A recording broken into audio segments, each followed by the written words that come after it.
প্রিয় বন্ধুরা, আজকে আমি নিয়ে এসেছি আপনাদের জন্য বাটার নতুন আলু দিয়ে পরোটা রেসিপি। তো আজকে আমার বাটার আলু পরোটা কেমন হয়েছে আপনাদের কাছে অবশ্যই কমেন্টে জানাবেন। বিসমিল্লাহির রহমানির রহিম। আসসালামু আলাইকুম বন্ধুরা, কেমন আছেন? আশা করি ভালো আছেন। আমিও ভালো আছি। দেশ এবং দেশের বাইরের থেকে যারাই আমার এই ভিডিওটা দেখতেছেন তাদেরকে আমার রান্নাঘরে স্বাগতম। আজকে আমি দেখাবো নতুন আলু দিয়ে আলু পরোটা রেসিপি। আর আলু পরোটা মানেই বাটারটা একটু বেশিই চাই। হয়ে গেছে। প্রিয় বন্ধুরা, আমার রেসিপিটা যদি ভালো লেগে থাকে অবশ্যই লাইক করে ভিডিওটা দেখা শুরু করবেন এবং কমেন্টে জানাবেন আমার আলু পরোটা রেসিপিটা কেমন হয়েছে। দেখতেই পাচ্ছেন আলু দিয়ে পুর দিয়ে ভরা, আমি দেখিয়ে দিচ্ছি। এরকম নিত্য নতুন রেসিপি পাওয়ার জন্য অবশ্যই আমার চ্যানেলটাকে ফলো করবেন। আর বাসায় একবার হলো নতুন আলু দিয়ে ধনিয়া পাতা দিয়ে এভাবে বেশি করে বাটার দিয়ে পরোটা বানিয়ে ফ্যামিলি মেম্বারদের সাথে শেয়ার করবেন। চলুন বন্ধুরা, দেখে নেওয়া যাক আজকে আমার আলু এই বাটার পরোটা রেসিপির জন্য কি কি লাগতেছে উপকরণ।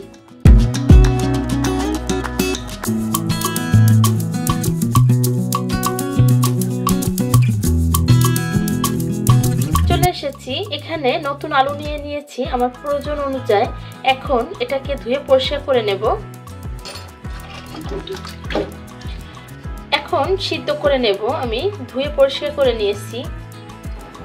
এখানে কাঁচামরিচ কুচি করে নিয়েছি, রসুন এবং ধনিয়া পাতা, গাজর।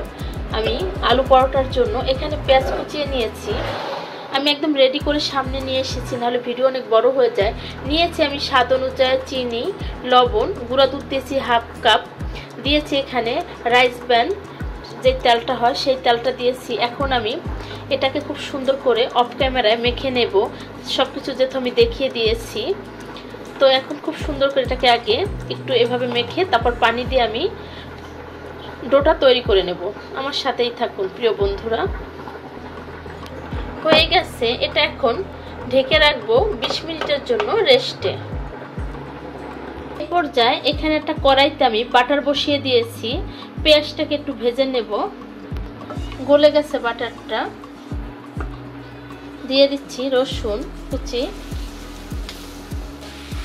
পেঁয়াজ এবং রসুন যেটাই ভাজি না কেন একটু সাবধানে ভাজতে হবে, যেহেতু বাটারে ভাজতেছি, কারণ এটা পুড়ে যাওয়ার সম্ভাবনা বেশি থাকে। দিয়ে দিলাম পেঁয়াজ কুচিটা, এটাকেও ভেজে নেব। হয়ে গেছে, পেঁয়াজটা একটু হালকা লাল করেছি, বেশি ভাজা হবে না। এই পর্যায়ে আমি গাজরটা দিয়ে দেব। গাজরটা দিয়ে একটু নেড়ে ছেড়ে ভেজে নেব। গাজরটা যেহেতু অনেক ফাইন করে চপ করেছি, সেই ক্ষেত্রে এটা খুব তাড়াতাড়ি সিদ্ধ হয়ে যাবে। দিয়ে দিচ্ছি এখানে গোলমরিচের গুঁড়া। আমি একটু আদা পেস্ট দিয়েছি, সেটা অফ ক্যামেরায় পড়ে গেছে। আমি হাফ চা চামচের মতো দিয়েছি গোলমরিচের গুঁড়া। হয়ে গেছে। এই পর্যায়ে আমি এখন আলুটাকে দিয়ে দেব। আর লবণ, স্বাদ অনুযায়ী লবণ।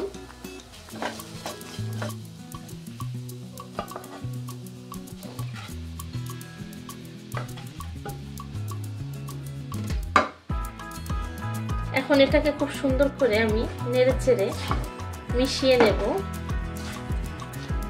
তারপরে দিয়ে দেব কাঁচামরিচ আর ধনিয়া পাতাটা। দিয়ে দিচ্ছি ধনিয়া পাতা এবং কাঁচামরিচটা দেব স্বাদ অনুযায়ী, কারণ বেশি ঝাল দেওয়া যাবে না। যাদের ঘরে বাচ্চারা আছে তাদের অবশ্যই খেয়াল রাখতে হবে কাঁচামরিচের দিকে, ঝালটা যেন কম দেওয়া হয়। কেউ চাইলে চিলি ফ্লেক্স ব্যবহার করতে পারেন, শুকনো মরিচের গুঁড়া। যেহেতু আমরা শুকনো মরিচটা খেতে চাচ্ছি না, তাই আমি কাঁচামরিচটা দিয়েই করব ভর্তাটা। হয়ে গেছে, আমি একটা বাটিতে উঠিয়ে নেব। আপনারা চাইলে এখানে গরম মশলার গুঁড়া বা ম্যাগি মশলা অথবা কোনো শাহি মশলা বানিয়েও ব্যবহার করতে পারেন।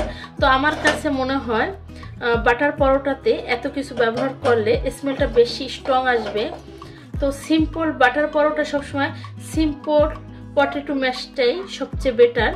তো আপনারা চাইলে অবশ্যই ধনিয়ার গুঁড়া, জিরার গুঁড়া অথবা যে কোনো মশলা ব্যবহার করতে পারেন। আমার কাছে এটাই ঠিক আছে আমি মনে করি, বা এটাই পারফেক্ট বাটার পরোটা রেসিপির জন্য। হয়ে গেছে, এখানে পরোটা ভাজার জন্য আমি বাটারটাকে দিয়ে রাখলাম গলবে, তারপরে আমি পরোটাটা বানিয়ে দিয়ে দেব। এখানে আমি অলরেডি লেচিগুলো কেটে রেখেছি, কারণ ভিডিও জানি বড় না হয়ে যায়। এই পর্যায়ে এটাকে বেলে নেব।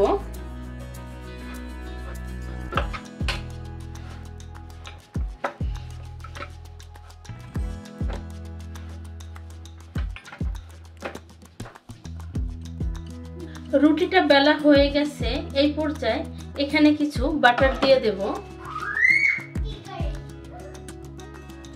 তারপর দিয়ে দিচ্ছি বাটারটা এমনিতেই গলে যাবে আলুর সাথে যখন মিলিয়ে নেব। হয়ে গেছে বাটার দিয়ে আলুটা সেট করা।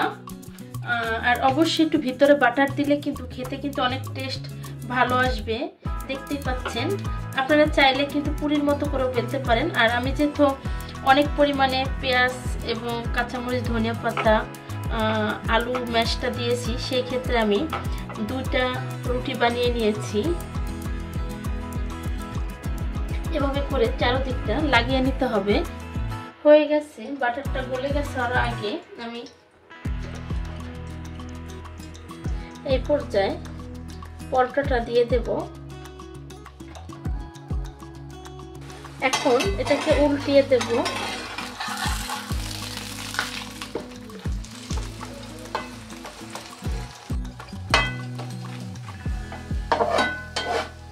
যেহেতু বাটার দিয়েছি, সেই ক্ষেত্রে বেশি জোরে জাল বাড়িয়ে দেওয়া যাবে না, মিডিয়াম টু লো হিটে রেখে এটাকে ভেজে নিতে হবে।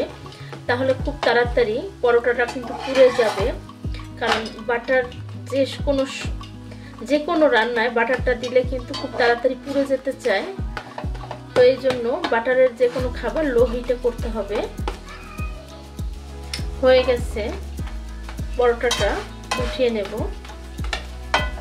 আপনারা চাইলে একটা রুটি ভিতর করতে পারেন পুরির মতো করে।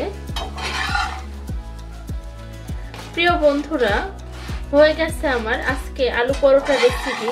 আমার রেসিপিটা যদি ভালো লেগে থাকে অবশ্যই লাইক, কমেন্ট, শেয়ার করবেন, সাবস্ক্রাইব করে দেয়া আমার পাশে থাকবেন। যে সমস্ত বন্ধুরা ফেসবুক থেকে দেখতেছেন তারা ফলো দিয়ে রাখবেন। আজকের রেসিপি আমার এই পর্যন্তই। দেখা হবে আবার কোনো রেসিপি নিয়ে। ভালো থাকবেন। আসসালামু আলাইকুম। আল্লাহ হাফেজ।